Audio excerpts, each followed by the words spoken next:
perkembangan dimensi pendidikan dalam filsafat dan teknologi, di mana perkembangan dimensi pendidikan dalam filsafat dan teknologi memaksa kita untuk siap pada perubahan-perubahan yang baru.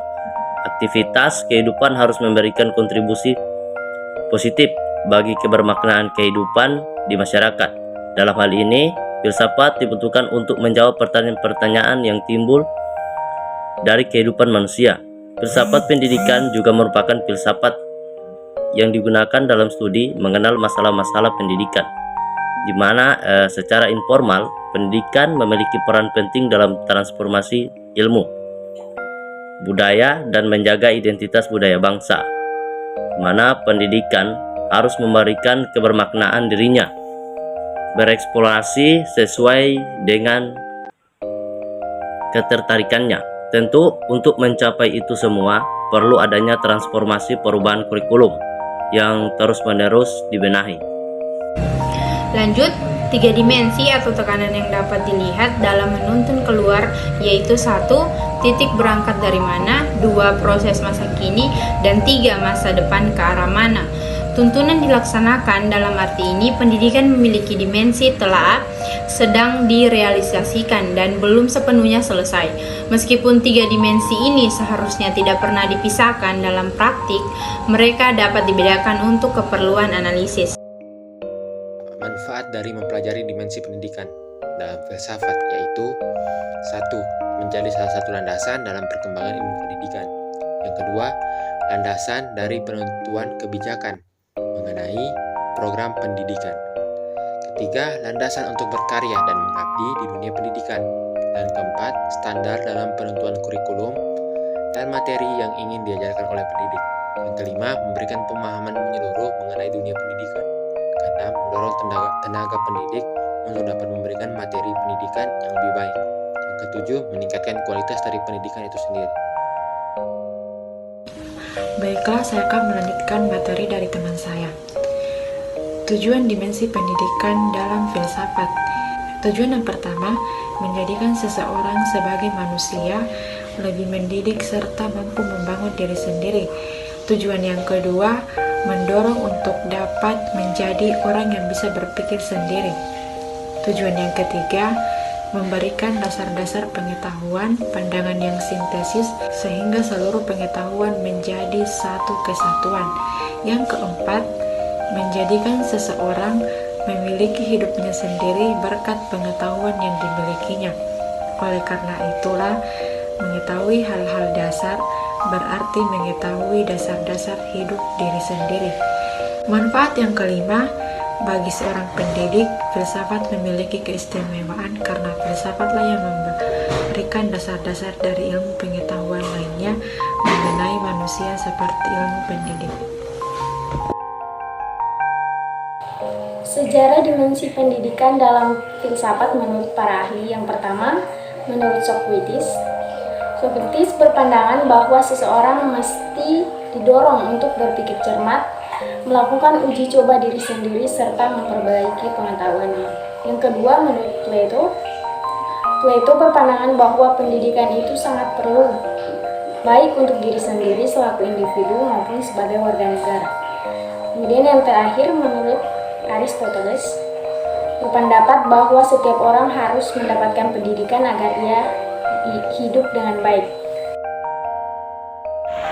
Baik, saya akan melanjutkan materi. Dalam filsafat terdapat 5 dimensi filsafat. Yang pertama adalah ontologis. Secara umum, dimensi ontologis membahas tentang hakikat sesuatu. Objek formal dilihat dari bentuknya, sedangkan objek material adalah bahannya. Yang kedua adalah epistemologi. Secara umum, dimensi ini adalah proses berpikirnya manusia untuk mendapatkan informasi, pengetahuan yang didasari rasio, indera, dan intuisi. Yang ketiga adalah rasionalisme. Rasionalisme adalah doktrin yang menyatakan bahwa kebenaran ditentukan dan didapatkan melalui pembuktian logis dan analisis yang berdasarkan fakta. Yang keempat adalah empirisme. Secara istilah, empirisme dapat diartikan sebagai aliran atau faham yang memiliki pandangan bahwa ilmu didasarkan kepada pengalaman indrawi. Yang kelima adalah aksiologis. Aksiologis adalah pengetahuan yang yang menyelidiki hakikat nilai yang dituju dari sebuah sudut pandang.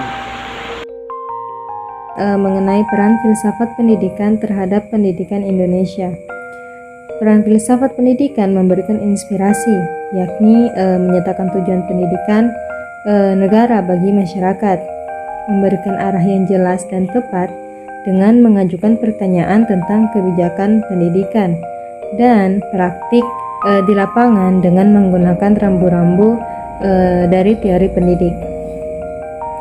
Filsafat pendidikan memiliki peranan yang amat penting dalam sistem pendidikan, karena filsafat merupakan pemberi arah dan pedoman dasar bagi usaha-usaha perbaikan, meningkatkan kemajuan, serta landasan kokoh bagi tegaknya sistem pendidikan. Aliran filsafat dalam dimensi pendidikan. A. Aliran rasionalisme. Aliran ini berpendapat bahwa semua pengetahuan bersumber pada pikiran atau rasio. B. Aliran naturalisme. Aliran ini adalah mazhab filsafat paling tua dalam sejarah pemikiran di Eropa. C. Aliran idealisme. Aliran ini berkeyakinan secara rasional bahwa alam semesta dihasilkan dari karya suatu instan kecerdasan. D. Aliran realisme. Aliran ini berasumsi bahwa alam semesta itu terdiri dari substansi material dan bahwa objek-objek serta peristiwa-peristiwa merupakan hal-hal yang bersifat sejati, tidak kebetulan. E. Aliran pragmatisme. Aliran ini aliran yang menjadi besar pengaruhnya khususnya di Amerika Serikat dengan ahli-ahlinya berasal dari sana, dan pada abad ke-20 sampai menyaingi idealisme dan realisme. Sekian dan terima kasih.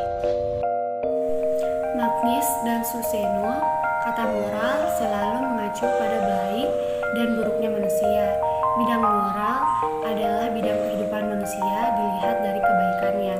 Norma-norma moral adalah tolak ukur untuk menentukan betul dan salahnya atas sikap manusia. Pada nilai moral, dua hal penting yang tidak dapat dipisahkan, yaitu sikap hormat dan tanggung jawab. Kemudian terbagi lagi menjadi beberapa aspek sikap yang saling berkaitan seperti kesopanan, kejujuran, toleransi, dan tolong-menolong. Penerapan kesopanan misalnya berbicara yang lembut, bersikap hormat pada guru, orang tua, kepala sekolah. Sedangkan penerapan nilai kejujuran misalnya tidak menyontek saat sedang ujian. Menurut Thomas Lickona, penanaman nilai-nilai karakter dapat dilakukan menjadi 3 cara. Yang pertama, guru menjadi seorang penyayang yang efektif, menyayangi dan menghormati murid-muridnya meraih sukses di sekolah, membangun kepercayaan diri, dan membuat mereka mengerti apa itu moral dan memperlakukan dengan etika yang baik. Yang kedua, guru dapat menjadi seorang model, menjadi contoh dalam hal-hal penanaman moral. Dan yang ketiga, guru menjadi mentor yang beretika, memberi instruksi dan bimbingan melalui penjelasan, diskusi di kelas, dan bercerita dengan pemberian motivasi.